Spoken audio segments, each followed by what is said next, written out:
Em outubro de 1962, a revista A Liga começou a ser publicada. Os tchecos não financiaram o empreendimento, que funcionou até 31 de março de 1964. Não se pode falar em influência e aproveitamento nas relações entre o Serviço de Inteligência Tchecoslovaco e as ligas camponesas. Essa era a intenção inicial, dentro das suposições da Operação Ativa Luta. Mas, como sabemos, a Residentura entrara em contato com Francisco Julião tarde demais e teve tempo apenas de recolher informações. Após os erros na fase inicial, foi possível estabelecer contato de conspiração com as ligas, o que significa que, naquela fase de trabalho sobre o objeto, o serviço de inteligência cumprira uma parte significativa da tarefa. Não houve tempo de obter mais, pois outro jogador se interessou pelo objeto, a KGB. Os soviéticos, ou talvez os cubanos, viam em Francisco Julião um Fidel Castro brasileiro? Desejavam, através das ligas camponesas, fazer uma revolução? Não se pode excluir essa hipótese, pois as suposições da Operação Ativa Luta apontam para isso, assim como os soviéticos, entre aspas, tomarem dos tchecos um potente, mesmo que mal organizado movimento antissistema de 1962. Para ser confirmada, essa tese exige um estudo detalhado do conteúdo e condições da revista durante a sua existência.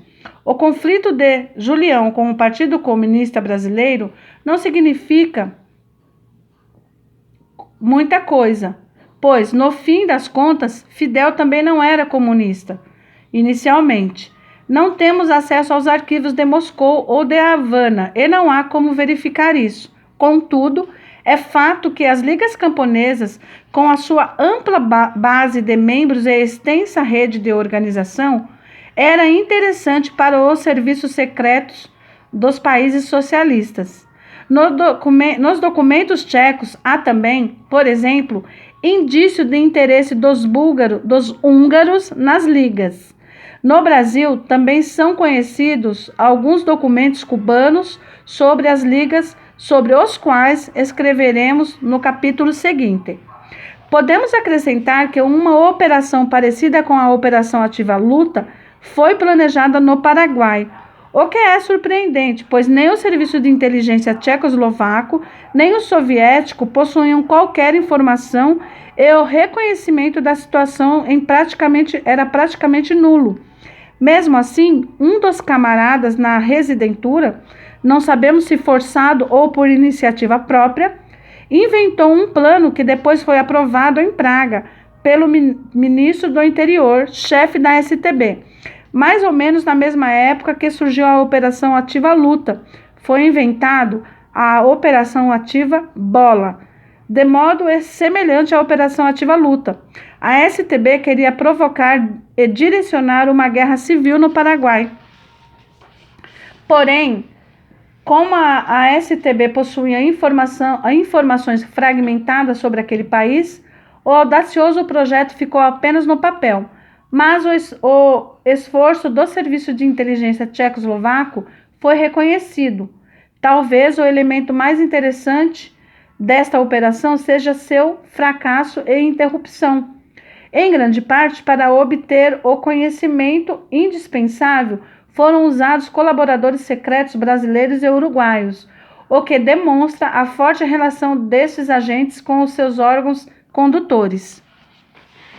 Não somente planos ousados, também operações bem-sucedidas. Algumas das situações descritas relacionadas às atividades do Serviço de Inteligência Tchecoslovaco no Brasil tinham a ver com planos não totalmente realizados. Ao mesmo tempo, é possível observar que a STB, no início dos anos 60, sentiu-se segura a tal ponto em território brasileiro que ousou planejar uma operação de intenções tão ousadas como a Operação Ativa Luta. Terminamos o capítulo anterior com o testemunho de Ladislav Bittman, um homem conhecido também no Brasil.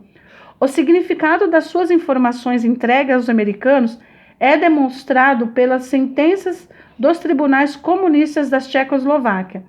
Em 1970, foi condenado a 7 anos de prisão pela fuga ao Ocidente. E a seguir foi condenado a 15 anos, mas, depois dos interrogatórios na subcomissão dos Estados Unidos, do Senado, em 1971, um tribunal militar da Tchecoslováquia ocupou-se de seu caso e foi pronunciada uma pena mais pesada, a pena de morte. A primeira pena pode ser considerada condenação por deserção, a última por traição. Bitman não só traiu a STB, mas forneceu informações tão importantes sobre o serviço de inteligência tchecoslovacos e seus métodos que, junto com outros fugitivos, após a ocupação da Tchecoslováquia pelas tropas do Pacto de Varsóvia, em agosto de 1968, 8 oficiais emigraram para o Ocidente, paralisaram os trabalhos do serviço de inteligência tchecoslovacos por alguns anos. Relacionada a Bitman, que atualmente ocupa-se em pintar quadros intrigantes, também há a Operação Ativa Toro, operação que conhecemos graças às suas publicações. A pena excepcional que recebeu como o único entre os funcionários fugitivos não demonstra somente o caráter de um país comunista, mas também o peso das informações que Bitman forneceu aos americanos. Nenhum tribunal condenaria qualquer um à mais pesada das penas por lorotas reveladas aos inimigos do momento. A pena foi anulada em 1994, quando ele foi reabilitado na justiça da já livre e democrática República Tcheca. No livro The KGB and Soviet Disinformation, editado em Washington em 1985, Bitman descreveu uma das várias operações da seção de desinformação do 1º Departamento da STB, onde cumpria a função de suplente do superintendente. O antigo oficial tcheco esclareceu em seu livro a operação que já foi objeto de discussão no Brasil. A operação consistia em produzir e manipular uma série de documentos falsificados. Tratava-se, entre outros, do Boletim de Informação da USIS, United States Information Service, editado no Rio de Janeiro. Em fevereiro de 1964, a versão fabricada deste boletim pelos especialistas da ação de desinformação em Praga foi enviada a alguns jornais brasileiros, com uma carta anônima de um funcionário afirmando que o seu superior no Rio detivera a distribuição do boletim porque um dos textos existentes revelava de uma maneira aberta demais a política dos Estados Unidos, como predatória em relação ao Brasil. Predatória, em relação ao Brasil. A opinião pública supostamente não deveria ficar sabendo disso. Na edição de O Semanário, de 27 de fevereiro, surgiu a seguinte manchete, abre aspas, Man fixa, linha dura, fecha aspas, para os Estados Unidos. Não somos camelô para barganhar.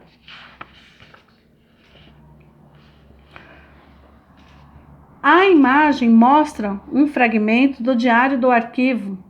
Podemos ver o registro sobre a arquivização e a destruição da pasta dedicada à Operação Ativa Man.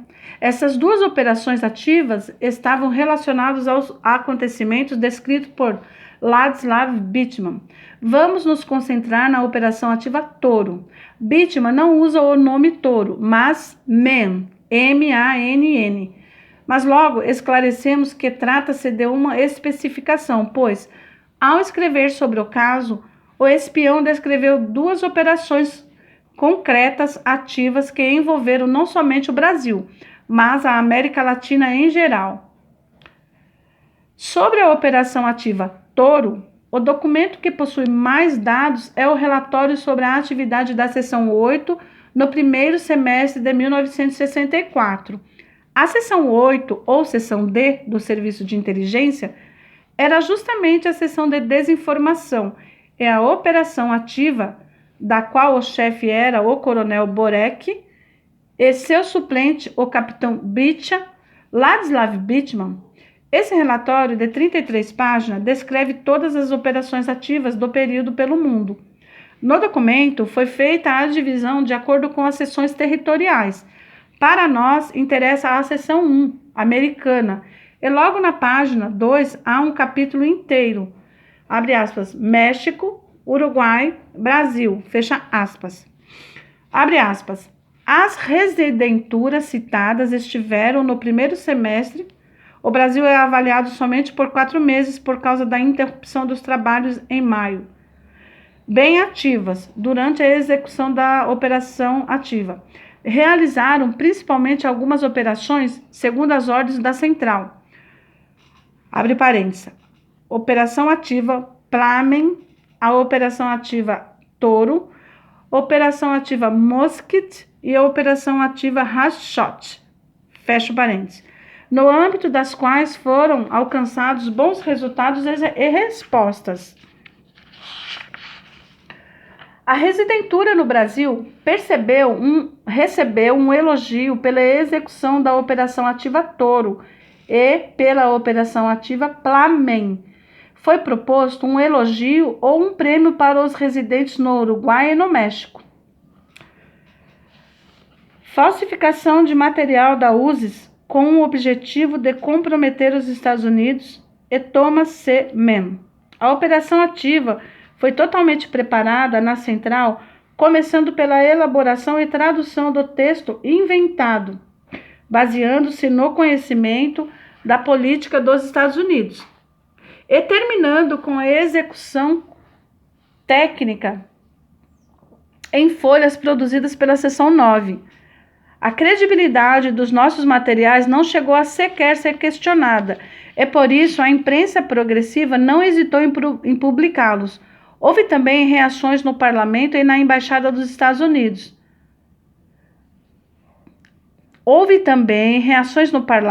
E a embaixada dos Estados Unidos foi obrigada a desmentir novos materiais. Os nossos materiais, né? O caráter deles era tal que possibilitou o recomeço da ação e depois o desenvolvimento da operação após o golpe brasileiro. E juntamente a Operação Mosquite e Hashshot serviu para uma campanha sistemática contra toda a política dos Estados Unidos na América Latina. Nota do autor. Durante o desenvolvimento desta operação ativa, foram apropriadamente aproveitadas combinações para levar a operação ativa do Brasil para o México e em seguida para o Uruguai, onde depois foi recebida já sem a nossa intervenção, o que obrigou novamente a Embaixada dos Estados Unidos a um desmentido. A Operação Touro confirmou a capacidade de nossa técnica quanto à preparação e elaboração de materiais, de maneira que é difícil desmenti-los. Pensou? Na página 10 do relatório foi especificado que a proposta para realizar a Operação Touro foi feita pelo camarada Neshvadba, no final de janeiro de 1964. Também foi esse camarada que conduziu a preparação e execução. Esta operação é abre aspas, bom aproveitamento da falsificação de documento, que são usados pelos inimigos principal.